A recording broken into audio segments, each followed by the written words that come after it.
Oo, marami na nakatira dito sa building 2. Ayun, yung katabi.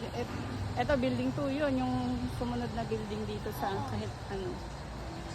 Dati yun, ano dito, napagpalit daw sa Pag-ibig.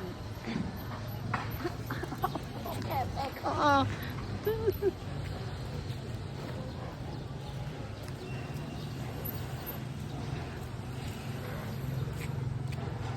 Minsan tayo po, mami. May sobrang rami pang building dito. Ilang dami.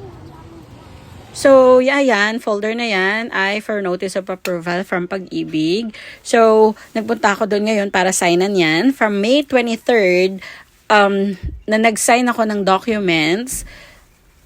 July 6, naka-receive ako ng email from Pag-ibig na as of July 2nd, ay meron na akong notice of approval, and then makipag-coordinate ako kay Bright Homes na developer ng Highlands. And sabi ni Highlands, wala pa yung NOA ko, hindi pa nare-release sa kanila ni Pag-ibig.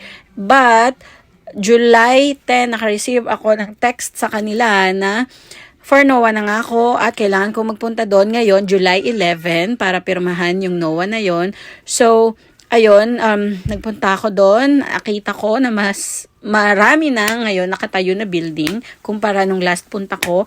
33 buildings yan lahat. So, marami pang bakante. Kung gusto nyo magkaroon ng unit sa Santa Maria Highlands, message nyo ko for only 2,900 monthly or 5,200 monthly amortization. Meron na kayong condo unit.